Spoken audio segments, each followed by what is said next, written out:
Hi everybody, this has become something that I get to do just about every year now, so it's one of my favorite things that I look forward to is coming over here to Henderson International School. And all of you are in 5th grade, is that right? Yeah.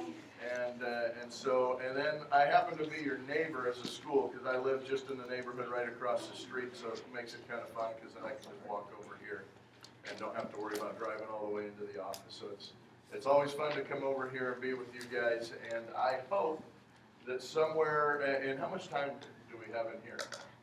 Well, It's up to you. It doesn't yeah, matter because we have them if they have after. questions, we're okay. It's up to you. Like you're Okay. Tom and Sue. So. All right. And the paper's in front of you. That's for you guys to write down any facts or things that you learned from his speaking about the Las Vegas Rescue Mission. You're going to be putting some of those facts on Edmodo, so make sure you guys are listening well. Oh, 3. Looking for 3 guys. 3 facts. 3 Things that you've learned. Thank you. And you may also want to use it somewhere around the bottom of the page to write down any questions you have, but you can stop me with a raised hand anytime you want to ask a question. In fact, the more questions, the better, because then I'm telling you things you want to know instead of just telling you a whole bunch of stuff that maybe you don't even really want to know. So make sure you ask a lot of questions. I'm going to start by telling you what we do every single day down at the Las Vegas Rescue Mission to help people. Then I'm going to come back around and tell you why we do it, and I'll tell you up front why we do it is because there's people that need what we do every day. And it's unfortunate that they need it, but we're glad that we're there to help them in their time of need. So the first thing that we do every single day is we feed people who are homeless and hungry. And there are people all throughout our city that have no idea where their next meal is going to come from. And if it were not for a place like the Las Vegas Rescue Mission, they might not have an actual meal that day. You probably hear stories about people who are homeless that have to dig through maybe trash and dumpsters behind restaurants, or they have to panhandle for quarters and dollars to be able to grab a sandwich somewhere just to be able to get some kind of a meal. And that's no way to eat. And so people need hot meals, and we provide meals every single day. In fact, I'll give you a number here, and this might be one of the facts. We serve on average 1,000 meals every day to people who otherwise might not have a hot meal.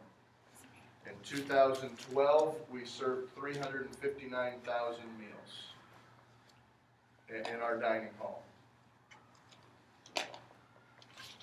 On top of that, to help people who are struggling with knowing where their next meal is coming from, we have an emergency food pantry. So somebody might not be homeless, they may have a place to live, but they may not have the money to keep food in their pantries or refrigerators, and they have a few days where they don't know what they're going to do, and they would otherwise have to go without. And a lot of times those are families with 2, 3, 4, 5 children, and they have no way to keep food in their cupboards, and so we provide boxes of food for them, and we help sometimes 350 to 400 families every month to be able to have food for a few days just to help them get through the month.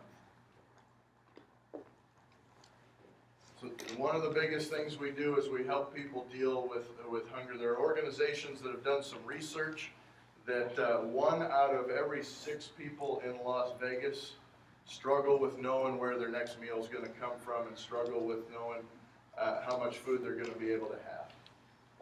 So if you do the math, that's about 300,000 people in Las Vegas that don't necessarily always know where their next meal is going to be able to come from. So food's a big thing that we do. The second big thing that we do is there are a lot of people that are unsafe living on the streets, having no place else to go. They have no home. They have no money to be able to afford even a place like a week-long hotel or anything like that, and they're living on the street or in their car, and for many of them that is not a safe place for them to be, and so we provide emergency overnight shelter. We have a women's and children's shelter,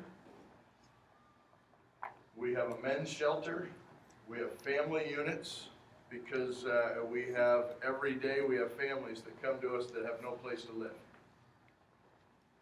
And so without the places that we can provide for them, they would be on the streets, either living in their car or living just somewhere on a sidewalk, on the street somewhere.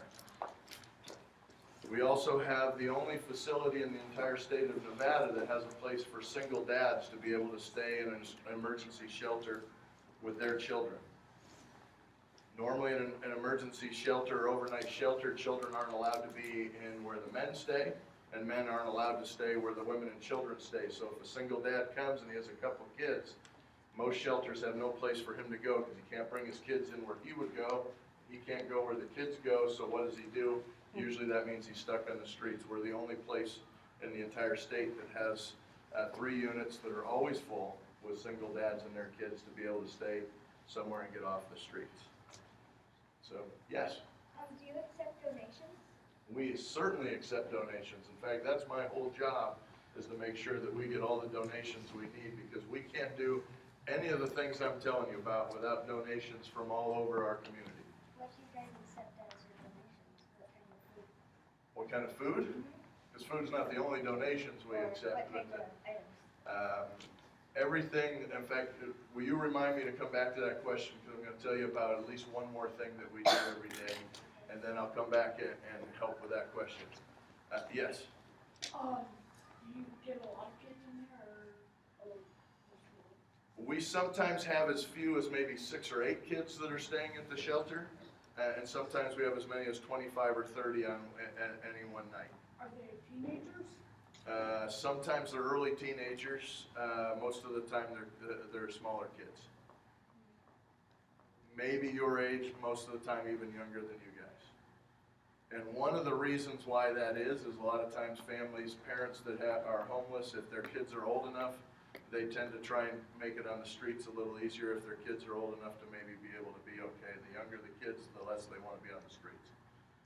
Or they try and figure out a way somehow to be able to do it. So most of the time they're younger, but it ranges from teenagers all the way on down. Yes? What do the kids do for education? Do they just go to school?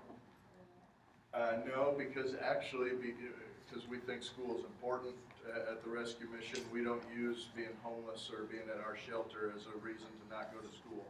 So we actually partner with the Clark County School District, and our mission is an actual bus stop. So all we have to do is inform the school district and let them know that we have children that need rides to school, and they will come and send a bus to pick them up and get them to whatever the school is that they're registered in. So the kids are, if they're in the shelter, they're required to be at school. And even if they come to us and have not been in school, then they're required to get registered to the nearest school and get into school, so they're going. So, great question, yeah. And so, like, for some of the schools, how much time do they, What's that? how much time does it take for the kids to come back and then, out of school? When they get out of school, like how long does it take them to get back to the shelter? Yeah. Depends on where they go to school, because if they were registered to a school that's a little farther away, it takes them the bus a little bit longer to get back to them. But usually it's not any more than a half an hour or 45 minutes at the most of being on the bus. One more, and then I'm going to tell you about the last thing that we do so I can get back to the donation question. Okay, so do you think kids get bullied at school for not having houses? They might. In fact, when I'm done with the last thing that we do in the donation question, I'm going to tell you about a book that I read when I had to talk to another school here in town that talks a little bit about that, because it's a great question. And in fact, I'm going to want you to think a little bit about what if you were in that spot, and how would you think when you go to school, knowing that you're living in your car, and would you want anybody to know that? And how would you act? So think about that a little bit. The next thing that I'll share with you that we do every day is we have a thrift store on our property. And thrift store, like a Salvation Army thrift store or a Savers or a Goodwill thrift store, is where secondhand donated things are in the store and then can be resold for really, really cheap prices. And so we have that thrift store to help the people that are in our general area, or anybody else that comes that may just need to have way more affordable prices to get something that they need at home. But most importantly, our thrift store also operates what we call a giveaway house. And every day